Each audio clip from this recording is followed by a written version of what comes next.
ವಿಜಯಪುರ ಜಿಲ್ಲೆಯ ತಿಕೋಟಾ ತಾಲೂಕಿನ ಸೋಮದೇವರಹಟ್ಟಿ ತಾಂಡಾದಲ್ಲಿ ಶ್ರೀ ದುರ್ಗಾದೇವಿಯ ಜಾತ್ರೆಯು ಭವ್ಯವಾಗಿ ಜರುಗಿತು. ಇನ್ನು ದುರ್ಗಾದೇವಿಯ ಜಾತ್ರಾ ಮಹೋತ್ಸವದಲ್ಲಿ ಸಾವಿರಾರು ಭಕ್ತರು ಭಾಗಿಯಾಗಿ ದುರ್ಗೆಯ ಆಶೀರ್ವಾದವನ್ನ ಪಡೆದುಕೊಂಡರು. ಇನ್ನು ಈ ಸಂದರ್ಭದಲ್ಲಿ ಧರ್ಮಾಧಿಕಾರಿಯಾದಂಥ ಜಗ್ನೂರು ಮಹಾರಾಜ್ ಹಾಗೂ ದೇವಸ್ಥಾನದ ಅಧ್ಯಕ್ಷರು, ದುರ್ಗಾದೇವಿ ಟ್ರಸ್ಟ್ನ ಎಲ್ಲ ಸಿಬ್ಬಂದಿ ವರ್ಗದವರು ಹಾಗೂ ರಾಜಕೀಯ ಮುಖಂಡರು ಜಾತ್ರಾ ಮಹೋತ್ಸವದಲ್ಲಿ ಭಾಗಿಯಾಗಿದ್ದರು. ಆಶೀರ್ವಾದ ಹೆಂಗಪ್ಪ ಇದ್ದಪ್ಪ ಅಂದ್ರೆ ಬಹುತೇಕ ನಮ್ಮ ಬಿಜಾಪುರ ಜಿಲ್ಲೆ ಅಂದ್ರೆ ಬರದ ಜಿಲ್ಲೆ ಅಂತ ಹೇಳಿ ತಮ್ಮೆಲ್ಲ ಗೊತ್ತೇ.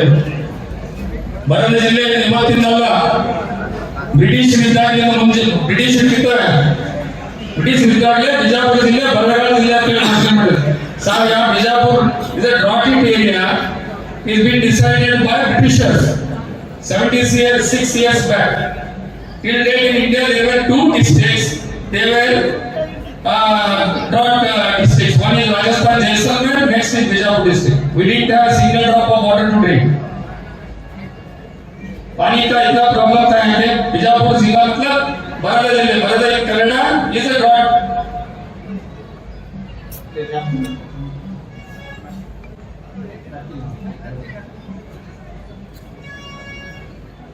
ಈ ಬರದ ಜಿಲ್ಲೆ ಯಾಕಂದ್ರೆ ಇಲ್ಲಿ ನಮ್ಮ ಜಿಲ್ಲಾ ಪರಿಸ್ಥಿತಿ ಹೆಂಗಿತ್ತಪ್ಪ ಅಂದ್ರೆ ಹೆಣ್ಣು ಕೊಡಕ್ ಹೋಗ್ತಿದ್ರಿ.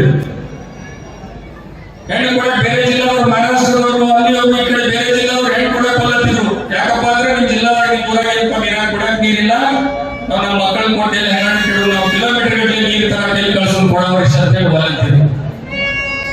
ಬರದ ನಾಡು ಬಿಜಾಪುರ ಜಿಲ್ಲೆಗೆ 2013 ಇಸ್ವಿಯಲ್ಲಿ ಇವತ್ತು ಆ ದೇವಿ ಆಶೀರ್ವಾದ, ನಿಮ್ಮೆಲ್ಲರ ಆಶೀರ್ವಾದ, ಮಹಾರಾಜರ ಆಶೀರ್ವಾದದಿಂದ ಕರ್ನಾಟಕ ಸರ್ಕಾರದಲ್ಲಿ ಸಿದ್ದರಾಮಯ್ಯ ಅವರ ನೇತೃತ್ವದ ಸರ್ಕಾರದಲ್ಲಿ ಇವತ್ತು ಎಂ ಬಿ ಪಾಟೀಲ್ ಅವರಿಗೆ ನೀರಾವರಿ ಖಾತೆ ಸಿಕ್ತು. ನೀರಾವರಿ ಮಂತ್ರಿ ಆದರು. ಆದ್ರೆ ನೀರಾವರಿ ಮಂತ್ರಿ ಆಗಿ ಇವತ್ತ 75 ವರ್ಷ ಮೊದಲಿಂದ ಕನಸು. 75 ವರ್ಷದಿಂದ ನಾವೇನು ಇವತ್ತ ಬರದ ಜಿಲ್ಲೆ ಬರದ ನಾವು ಇವತ್ತು ತತ್ತರಿಸ್ತಿದ್ದೀವಿ. ಅದಕ್ಕೆ ಎಂ ಬಿ ಪಾಟೀಲ್ರು ಇವತ್ತ ಈ ಜಿಲ್ಲೆಗೆ ಸಂಪೂರ್ಣ ನೀರಾವರಿ ಮಾಡಿ, ಈ ಭಾಗ ದ್ರಾಕ್ಷಿ ನಾಡು, ದ್ರಾಕ್ಷಿ ಬೀಳಿದು ಈ ಭಾಗ ನಾವು ನೋಡ್ತೀವಿ. ಇವತ್ತ ಭಾವನಗರ, ಬಿಜರಗಿ, ಕನ್ನಡಿ, ಸೋಮದೇವರಹಟ್ಟಿ ಭಾಗ ಇವತ್ತು ದ್ರಾಕ್ಷಿ ನಾಡು. ನಮ್ಮ ಸಿದ್ದೇಶ್ವರಪ್ಪ ಅವರು, ಪರಮ ಪೂಜ್ಯ ಸಿದ್ದೇಶ್ವರಪ್ಪ ಅವರು, ನಡೆದಾಳು ದೇವರು ಅವರೊಂದು ಮಾತನ್ನು ಹೇಳಿದ್ರು. ಅವ್ರು ಇಲ್ಲೇ ಬಿಜರಗಿ ಅವರು. ಸಿದ್ದೇಶ್ವರಪ್ಪ ಅವ್ರ ಗ್ರಾಮ ಯಾವ್ದಪ್ಪ ಅಂದ್ರೆ ಇಲ್ಲೇ ಮೊದಲ ಬಿಜರಗಿ. ಅವ್ರು ಏನ್ ಹೇಳಿದ್ರಂದ್ರ, ನಮ್ಮ ನಾಡು, ನಮ್ಮ ಬಿಜಾಪುರ ಜಿಲ್ಲೆ ಜನರಿಗೆ ಯಾರಾದ್ರೂ ಒಂದು ಬಗೆಸಿ ನೀರು ಕೊಟ್ರೆ ನಾವು ಬಂಗಾರ ಬೆಳೀತೀವಿ ಅನ್ನೋ ಮಾತನ್ನು ಹೇಳಿದ್ರು. ಆ ನಿಟ್ಟಿನಲ್ಲಿ ಇವತ್ತು ಎಂ ಬಿ ಪಾಟೀಲರು ಸತತ 3 ವರ್ಷದಲ್ಲಿ ಇವೆಲ್ಲ ಕೆಲಸ 20 ವರ್ಷಗಳಾಗುವಂತ ಕೆಲಸ 3 ವರ್ಷದಾಗುವಂತ ಇದೆಲ್ಲ ಎಚ್ಚರವಾದ ಪ್ರದೇಶ, ಅಲ್ಲಿ ಯಾವುದೇ ರೀತಿ ನೀರು ಬರುವುದಿಲ್ಲ ಅಂತ ಹೇಳಿ ಹಿಂದೆ ರಿಜೆಕ್ಟ್ ಮಾಡಿದ್ರು. Sir, this is the highest area of Bijapur district. Earlier the engineers, whatever they have rejected that not a single height, due to height there is not a single drop of water will come here. But it has been proven now. You can see it's fully irrigated. You can see the aqueduct. And one more thing to tell you, Bijapur district has got the longest aqueduct in Asia. Longest aqueduct ಏಷ್ಯಾದಲ್ಲಿ ಅತಿ ಉದ್ದವಾದ ಏನು ಅಕ್ವಾಡಕ್ಟ್ ಎಲ್ಲಾದ್ರೂ ಇದ್ರೆ ಅದು ಬಿಜಾಪುರ ಜಿಲ್ಲೆಯಲ್ಲಿ. ಯಾರು ಮಾಡಿದಂದ್ರೆ ಇವತ್ತು ಸಿದ್ದರಾಮಯ್ಯ ಅವರ ನೇತೃತ್ವ ಸರ್ಕಾರದಲ್ಲಿ ಎಂ ಬಿ ಪಾಟೀಲ್ ಮಾಡಿದಂತ ಒಂದು ಯೋಜನೆ. ಆಯ್ಕೆ ಮಾಡಿರ್ತಕ್ಕಂಥ ಕರ್ನಾಟಕ ರಾಜ್ಯದ ಧೀಮಂತ ನಾಯಕ ಮುಖ್ಯಮಂತ್ರಿ ಸನ್ಮಾನ್ಯ ಶ್ರೀ ಸಿದ್ದರಾಮಯ್ಯನವರಿಗೂ, ಡಿ ಕೆ ಶಿವಕುಮಾರ್ ಅವರಿಗೂ, ಎಂ ಬಿ ಪಾಟೀಲ್ ಅವರಿಗೂ, ರುದ್ರಪ್ಪ ಲಂಬಾಣಿಯವರಿಗೂ ನನ್ನ ಪರವಾಗಿ ಮತ್ತು ನನ್ನ ಕರ್ನಾಟಕದ ಲಂಬಾಣಿ ಜನಾಂಗದ ಪರವಾಗಿ ಅಭಿನಂದನೆಯನ್ನು ಸಲ್ಲಿಸುತ್ತೇನೆ. ಬಂಧುಗಳೇ, ಕರ್ನಾಟಕ ರಾಜ್ಯದಲ್ಲಿ ಸುಮಾರು 40 ಲಕ್ಷ ಜನಸಂಖ್ಯೆ ಇರ್ತಕ್ಕಂಥ ಜನಾಂಗ ಈ ಲಂಬಾಣಿ ಜನಾಂಗ. ಈ ಭಾರತ ದೇಶದಲ್ಲಿ ಬೆವರು ಸುರಿಸಿ ಬದುಕ್ತಕ್ಕಂತ ಯಾವ್ದಾದ್ರು ಒಂದು ವರ್ಗ ಇದ್ರೆ ಅದು ಲಂಬಾಣಿ ಜನಾಂಗ ಅನ್ನೋದನ್ನ ಯಾರು ಮರೆಯಬಾರದು ಬಂಧುಗಳೇ. ಈ ಲಂಬಾಣಿ ಜನಾಂಗ ರಾಷ್ಟ್ರದ ಸ್ವತ್ತು. ಲಂಬಾಣಿ ಜನಾಂಗದಲ್ಲಿ ಹೆಣ್ಣು ಗಂಡು ಮತ್ತು ಮಕ್ಕಳು ಬೆವರಿಸಿ ರಾಷ್ಟ್ರವನ್ನ ಕಟ್ಟಿದ್ದಾರೆ ಬಂಧುಗಳೇ. ಇವತ್ತು ಲಂಬಾಣಿ ಜನಾಂಗಕ್ಕೆ ಜನಾಂಗದ ಜನಗಣತೆ ಆಧಾರಿತ ಸವಲತ್ತು ನಮ್ಮ ಸರ್ಕಾರದಲ್ಲಿ ಸಿಗಬೇಕು ಅಂತ ಸರ್ಕಾರದ ಸವಲತ್ತನ್ನ ನಾವು ಪಡಿಬೇಕು ಅಂತ ಈ ತಾಯಿ ದುರ್ಗಾ ಮಾತೆಯ ಎದುರುಗಡೆ ತಮ್ಮೆಲ್ಲ ಪ್ರಾರ್ಥನೆ ಮಾಡ್ತಾ ಇದ್ದೀನಿ ಬಂಧುಗಳೇ. ನನಗೆ ಕರ್ನಾಟಕ ರಾಜ್ಯದ ಲಂಬಾಣಿ ತಾಂಡ ಅಭಿವೃದ್ಧಿ ನಿಗಮದ ಅಧ್ಯಕ್ಷರನ್ನಾಗಿ ಮಾಡಿದ್ದಾರೆ. ಈ ಸಂದರ್ಭದಲ್ಲಿ ನಾನು ಈ ಮಾತನ್ನ ಅನಿವಾರ್ಯ ಹೇಳಲೇಬೇಕಾಗುತ್ತೆ. ಈ 40 ಲಕ್ಷ ಜನಗಳು ಮತ್ತೆ 4,000 ತಾಂಡಗಳು ಈ ನಿಗಮದ ಕಡೆ ತಮ್ಮ ಗಮನವನ್ನು ಹರಿಸ್ತಿದ್ದಾರೆ. ಅವರು ತನ್ನ ಜನಾಂಗಕ್ಕೆ ಒಳ್ಳೆಯದಾಗುತ್ತೆ, ಡೆವಲಪ್ಮೆಂಟ್ ಆಗುತ್ತೆ ಅಂತ ಅವರು ನಿರೀಕ್ಷಣೆ ಇದ್ದಾರೆ ಬಂಧುಗಳೇ. ನಾನು ಈ ವೇದಿಕೆಯ ಮುಖಾಂತರ ನಮ್ಮ ನಾಯಕರಾಗಿರ್ತಕ್ಕಂಥ MP ಪಾಟೀಲ್ ಸಾಹೇಬರಿಗೂ, ನಮ್ಮ ಮುಖ್ಯಮಂತ್ರಿಯವರಿಗೂ, DC ಶಿವಕುಮಾರ್ ಸಾಹೇಬರವರಿಗೂ ಮನವಿ ಮಾಡಿಕೊಳ್ಳೋದು ಏನಂತ ಹೇಳಿದರೆ, ನಮ್ಮ ಜನಾಂಗ ಡೆವಲಪ್ಮೆಂಟ್ ಆಗಬೇಕಾದ್ರೆ ಸರ್ಕಾರ ಕನಿಷ್ಠ ಪಕ್ಷ 500 ಕೋಟಿ ರೂಪಾಯಿ ಆದರೂ ಈ ನಿಗಮಕ್ಕೆ ಕೊಡಬೇಕು ಅಂತ ನಾನು ಇಲ್ಲಿ ಪ್ರಾರ್ಥನೆ ಮಾಡಿಕೊಳ್ತಾ ಇದ್ದೇನೆ ಬಂಧುಗಳೇ. ಇವತ್ತು इच्छा लेके हम यहाँ आए हैं, भगवान की इच्छा से जो कुछ हमें मिला है वो सार्थक करने के लिए जीवन का अर्थ यही है कि हमें मोक्ष पाना, हमें आगे जाना है। बार बार इसमें घूमते रहे, आना जाना यदि बंद हो तो हमें इस भक्ति के सिवाय, माता जी के भक्ति के सिवाय और कुछ आना नहीं है। और इसलिए मैं सभी से आग्रह करूंगा कि माननीय जुगनू महाराज के नेतृत्व से सभी आज हम एक समाज नहीं, सभी ये सब के समाज, ये सब जात पात सब होके यहाँ इकट्ठा आए। ये तो हमारी पूर्वजों ने दी हुई हमें दे है। हमारे पूर्वज चाहते थे कि कहीं हिंदुस्तानी नहीं, हमारा देश ही नहीं बल्कि दुनिया सुखी हो, इसलिए ऐसे संतों ने यहाँ जन्म ले लिया और इन्होंने सबका भला सोचा, खाली आदमी का नहीं। ये इस चराचर में जो कुछ है उसका भला सोचा। यही हमारी परंपरा, यही हमारी संस्कृति है और ये आगे लेके जाने के लिए हमें कुछ न कुछ इसके लिए अपना योगदान देना पड़ेगा। यदि ये भक्ति भाव से यदि हम आगे गए, अपना योगदान दिया, दिन में 10 मिनट भी भगवान का नाम लेने का प्रयास किया तो हमारा जीवन धन्य होगा। और इसीलिए माननीय जुगनू महाराज जी हमें अपना योगदान देते हैं और कहते हैं कि इस भक्ति मार्ग में सबको जाना है और अपने सभी का समाज का भला करना है। तो यही मार्ग है और इसी मार्ग को प्रशस्त बनाने के लिए हम सब यहाँ आए हैं। मैं सबका तहे दिल से स्वागत करता हूँ, धन्यवाद भी करता हूँ और माता जी का योजना, माता जी की भक्ति अपने जीवन में आरोज करे, यही प्रार्थना करके मेरे 2 शब्द पूरे करता हूँ। भारत माता की। और सभी भक्तगण, मैं महाराज जी का तहे दिल से आभारी हूँ कि यहाँ बुला के मुझे आपसे मिलने का मौका दिया।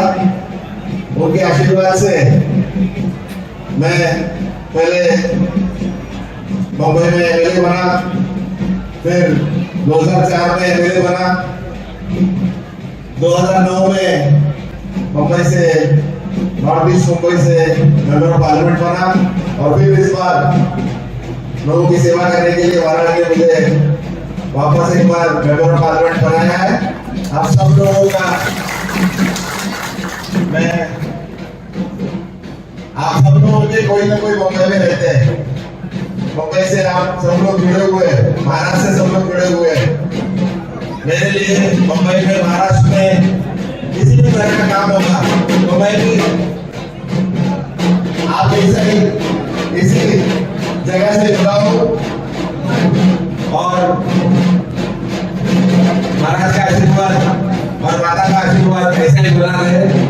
मैं यहाँ पे प्रार्थना करता हूँ मुझे अपना के आप सुनने का मौका दिया इसलिए महाराज जी सभी आदमी धन्यवाद जय हिंद।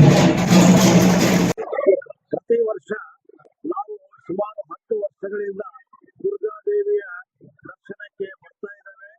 ತಾಯಿಯ ಆಶೀರ್ವಾದದಿಂದ ನಮಗೆಲ್ಲ ಬಹಳ ತಾಯಿಯ ಆಶೀರ್ವಾದ ಒಳ್ಳೆ ಸ್ಥಾನದಲ್ಲಿ ನಮಗೆ ಇಟ್ಟಿದೆ.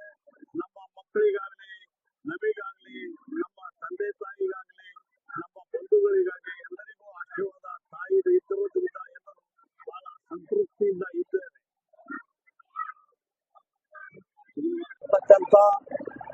ಡಾಕ್ಟ್ರೆ ಜುಗ್ನು ಮಹಾರಾಜ್ ಅವರ ಪಾದಕ್ಕೆ ಸಮರ್ಪಣೆ ಮಾಡ್ತಾ ಅವ್ರು ಮಾಡಿರ್ತಕ್ಕಂಥ ಈ ಸೇವೆ, ಅವ್ರು ಮಾಡಿರ್ತಕ್ಕಂಥ ಈ ಕಾರ್ಯದಿಂದ ಇಡೀ ಕರ್ನಾಟಕ ರಾಜ್ಯದ ಅವರ ಗಮನವನ್ನ ಸೆಳೆದಿರ್ತಕ್ಕಂಥ ಈ ತಾಂಡ ಮತ್ತು ದುರ್ಗಾದೇವಿಯ ಭಕ್ತಾದಿಗಳಿಗೆ ಸುಮಾರು ಕರ್ನಾಟಕ, ಗೋವಾ ಮತ್ತೆ ಮಹಾರಾಷ್ಟ್ರದಿಂದ ಎಲ್ಲ ಭಕ್ತಾದಿಗಳು, ರಾಜಸ್ಥಾನದಿಂದ ಬರೋದರ ಜೊತೆಗೆ ಕೇಂದ್ರ ಸರ್ಕಾರದ ಸಚಿವರುಗಳು, ಅನೇಕ ರಾಜ್ಯದ ಮುಖ್ಯಮಂತ್ರಿಗಳು ಮತ್ತೆ ನಮ್ಮ ರಾಜ್ಯದ ಎಲ್ಲ ಸುಮಾರು ಮಂತ್ರಿಗಳು ಈ ಸಮಾರಂಭಕ್ಕೆ ಈ ಭಕ್ತಾದಿಗಳನ್ನ ಕುರಿತು ಅವರ ಆಶೀರ್ವಾದ ಮಾಡಲಿಕ್ಕೆ ಅನುವು ಮಾಡಿಕೊಟ್ಟಿರ್ತಕ್ಕಂಥ ನಮ್ಮ ಜಗದ್ಗುರು ಜುಗ್ನು ಮಹಾರಾಜ್ ಅವರಿಗೆ ನಮಸ್ಕರಿಸುತ್ತೇನೆ.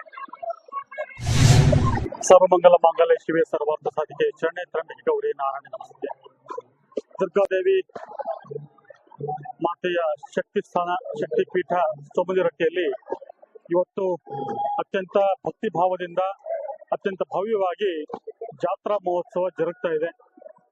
ತಾಯಿಯ ಕೃಪೆಯಿಂದ, ತಾಯಿಯ ಶಕ್ತಿಯ ಮಹಿಮೆಯ ಒಂದು ಕಾರಣದಿಂದ ಇವತ್ತು ಲಕ್ಷಾನುಲಕ್ಷ ಯಾತ್ರಾರ್ಥಿಗಳು, ಭಕ್ತಾದಿಗಳು ತಾಯಿಯ ಒಂದು ಶರಣಲ್ಲಿ ಬಂದು ತಮ್ಮ ಭಕ್ತಿಯ ಸೇವೆಯನ್ನು ಸಲ್ಲಿಸ್ತಾ ಇದ್ದಾರೆ.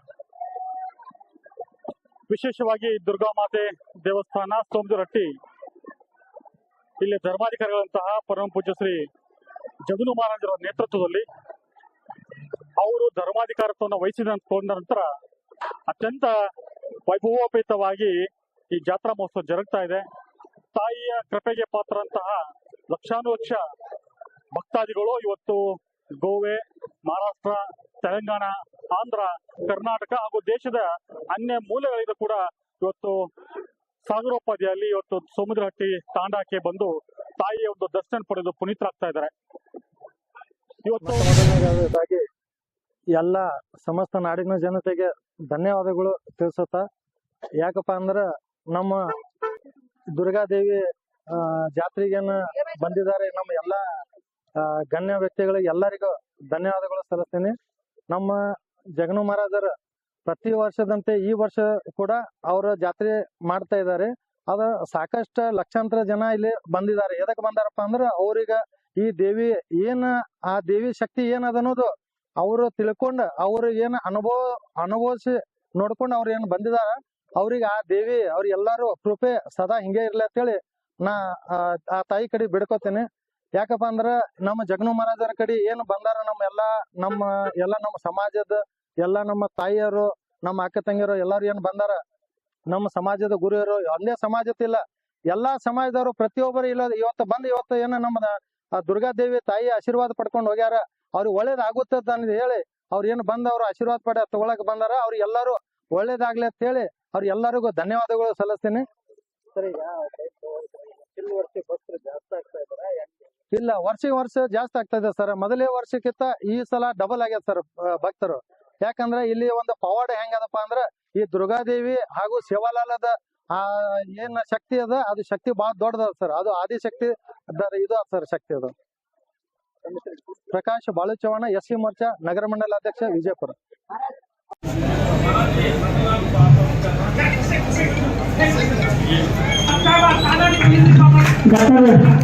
ನಾಗೂರ್ ಮೆಡಿಕಲ್ ಕಾಲೇಜಿನ ಅಧ್ಯಕ್ಷರಾಗಿರುವಂತಹ ಬಾಬು ನಾಗೂರ್ ಅವರು ಪೂಜಾಶ್ರೀ ಅವರಿಗೆ ನಿಮ್ಮೆಲ್ಲರ ಪರವಾಗಿ ಸನ್ಮಾನಿಸಿ ಗೌರವವನ್ನು ಮಹಾರಾಜರವರಿಗೆ ಸ್ವಾಗತ. ಅವರ ಸಹೋದರಾಗಿರುವಂತಹ ನಮ್ಮೆಲ್ಲ ಇವರ ನೆಚ್ಚಿನ ನಾಯಕರಾಗಿರುವಂತಹ ಶ್ರೀ ಸುನೀಲ್ ಕುಮಾರ್ ಪಾಟೀಲ್ ಅವರು ನಮ್ಮ ವಿಧಾನಸಭೆ ಸದಸ್ಯರು.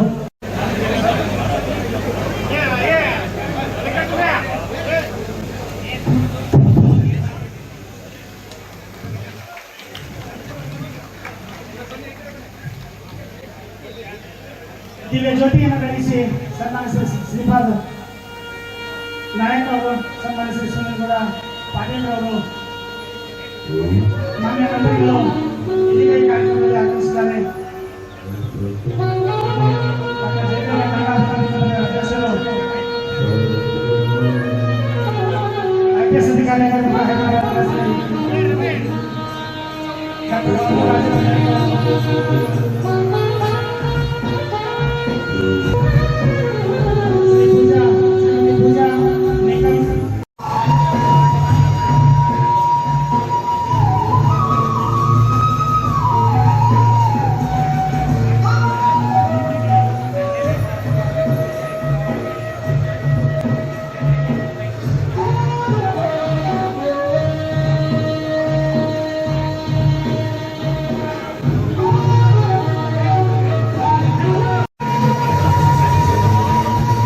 ಇದೀಗ ಈ ಜಾತ್ರಾ ಮಹೋತ್ಸವ ಉದ್ಘಾಟಿಸಲಿಕ್ಕೆ ಸನ್ಮಾನಿಸಿದ ಶ್ರೀಪಾದ್ ನಾಯ್ಕಜಿ, ಭಾರತ सरकार के मंत्री महोदय जात्रा उत्सव को उद्घाटन करने के लिए तालियों से चप्पाಳೆ मुखांतर ಈ ಜಾತ್ರಾ उत्सव ಉದ್ಘಾಟನೆಗೆ ನಂತರ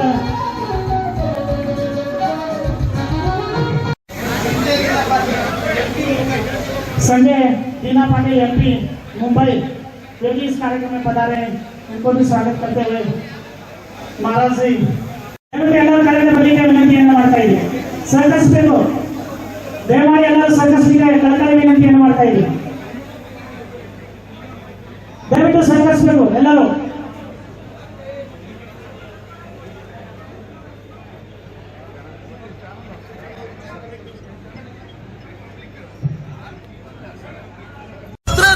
ಕಾಲಚಕ್ರದ ಅಡಿಯಲ್ಲಿ ಸಿಲುಕಿ ಮನುಷ್ಯ ಸಾವು, ನೋವು, ಕಷ್ಟ, ನಷ್ಟ ಹೀಗೆ ಒಂದಲ್ಲ ಒಂದು ಸಮಸ್ಯೆಯಿಂದ ನರಳಾಡಿ ಸೂಕ್ತ ಪರಿಹಾರ ಕಾಣದೆ ನೊಂದಿರ್ತಾನೆ. ಶ್ರೀ ಅನ್ನಪೂರ್ಣೇಶ್ವರಿ ಜ್ಯೋತಿಷ್ಯ ಕೇಂದ್ರ ವಂಶ ಪಾರಂಪರೆ ಪ್ರಾಪ್ತ ಪ್ರಾಚೀನ ರಹಸ್ಯ ಜ್ಯೋತಿಷ್ಯರು ಪಂಡಿತ್ ಟಿ.ಆರ್. ಸುರ್ವೆ ಅದೆಷ್ಟೋ ಜನರ ಕಠಿಣ ಸಮಸ್ಯೆಗಳನ್ನ ಪರಿಹರಿಸಿದ್ದಾರೆ.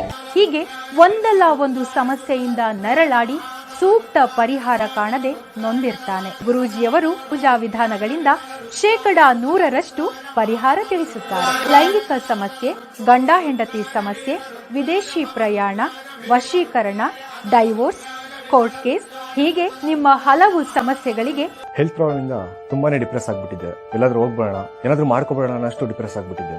ಒಂದೊಳ್ಳೆ ಜಾಬ್ ಆಪರ್ಚುನಿಟಿ ಇರಲಿಲ್ಲ. ಜಾಬ್ ಸಿಕ್ಕಿದ್ರು ಅದರಲ್ಲಿ ವರ್ಕ್ ಮಾಡಕ್ಕೆ ಇಂಟ್ರೆಸ್ಟ್ ಇರ್ತಿರ್ಲಿಲ್ಲ. ನನ್ನ ತಂದೆ ತಾಯಿ ಅಂತೂ ತುಂಬಾ ತಲೆ ಕೆಡಿಸ್ಕೊಂಡಿದ್ರು. ಆಗ ನಾನು ನನ್ನ ತಾಯಿ ಜೊತೆ ಜ್ಯೋತಿಷ್ಯ ಕೇಂದ್ರಕ್ಕೆ ಬಂದು ಗುರುಜಿ ಅವ್ರನ್ನ ಮೀಟ್ ಮಾಡಿದೆ. ಅವರು ನನ್ನ ಜಾತಕ ನೋಡಿ ಅದರಲ್ಲಿದ್ದ ದೋಷಗಳಿಗೆ ಪರಿಹಾರ ನೀಡಿದ್ರು. ನಾನು ಅದನ್ನು ಫಾಲೋ ಮಾಡಿದೆ. ಈಗ ನನ್ನ ಲೈಫು ತುಂಬಾನೇ ಚೆನ್ನಾಗಿದೆ. ಒಳ್ಳೆ ಜಾಬ್ ಆಪರ್ಚುನಿಟಿ ಸಿಕ್ಕಿದೆ. ನನ್ನ ಹೆಲ್ತ್ ಕೂಡ ಸುಧಾರಿಸಿದೆ. ಗುರೂಜಿಯವರನ್ನ ನೀವು ನೇರವಾಗಿ ಭೇಟಿಯಾಗಬಹುದು. ತುಂಬಾ ದಿನದಿಂದ ಬಹಳ ಕಷ್ಟದಲ್ಲಿದ್ದೆ. ಮನೆಯಲ್ಲಿ ನೆಮ್ಮದಿ ಇರ್ಲಿಲ್ಲ. ಯಾವಾಗ್ಲೂ ಮಗ ಸೊಸೆ ಜಗಳನೇ ಆಡ್ತಿದ್ರು. ನಮ್ಗಂತೂ ಒಂದ್ ಪೈಸಾ ಮರ್ಯಾದೆನೂ ಕೊಡ್ತಿರ್ಲಿಲ್ಲ. ಕೊನೆಗೆ ನಮ್ಮ ಮಗ ಸೊಸೆಯನ್ನು ಜಗಳ ಆಡಿ ದೂರ ಆಗೋ ಪರಿಸ್ಥಿತಿ ಬಂದ್ಬಿಡ್ತು. ನಮಗೂ ಆರೋಗ್ಯದಲ್ಲಿ ಏರುಪೇರು ಆಗೋಯ್ತು. ಜನ ನಮ್ಮನ್ನ ನೋಡಿ ಆಡ್ಕೊಳ್ಳೋ ಪರಿಸ್ಥಿತಿ ಬಂದ್ಬಿಡ್ತು. ಯಾವಾಗಪ್ಪ ಈ ಸಮಸ್ಯೆ ಬಗೆಹರುತ್ತೆ ಅನ್ಕೊಂಡಿದೆ. ಆ ದೇವಸ್ಥಾನ, ಈ ದೇವಸ್ಥಾನ, ಆ ಜ್ಯೋತಿಷ್ಯ ಇಲ್ಲ, ಈ ಜ್ಯೋತಿಷ್ಯ ಇಲ್ಲ, ಎಲ್ಲಾ ಕಡೆ ದುಡ್ಡು ಸುರಿದು ಸಾಕಾಯ್ತು ನನ್ಗೂ. ಆದ್ರೆ ಈ ಸಮಸ್ಯೆನೇ ಬಗೆಹರಿತಿರ್ಲಿಲ್ಲ. ಎಲ್ವೇನ್ರಿ? ಗುರೂಜಿ ಅವ್ರನ್ನ ಭೇಟಿ ಮಾಡಿದ್ವಿ. ಗುರೂಜಿ ಅವ್ರು ಹೇಳಿದ ಪೂಜೆ ಪುನಸ್ಕಾರ ಎಲ್ಲ ಮಾಡಿದ್ವಿ. ಮಾಡಿ ಮುಗಿಸಿದ್ಮೇಲೆ ನಮ್ಮ ಫ್ಯಾಮಿಲಿ ಬಹಳ ನೆಮ್ಮದಿಯಿಂದ ಇದ್ವಿ. ಗುರೂಜಿಯವರು ನಿಮ್ಮ ಎಲ್ಲಾ ಸಮಸ್ಯೆಗಳಿಗೆ 100% ಪರಿಹಾರ ತಿಳಿಸುತ್ತಾರೆ. ನಿಮ್ಮ ಸಮಸ್ಯೆಗಳ ಪರಿಹಾರಕ್ಕಾಗಿ ಹಿಂದೆ ಸಂಪರ್ಕಿಸಿ 9986881245. ಆಫೀಸ್ ವಿಳಾಸ ಶ್ರೀ ಅನ್ನಪೂರ್ಣೇಶ್ವರಿ ಜ್ಯೋತಿಷ್ಯ ಕೇಂದ್ರ, Pandit T R. Surve, Tuppat complex, BLDE hospital ಎದುರುಗಡೆ, Ashram road, Vijayapura. Mobile number 9880984093.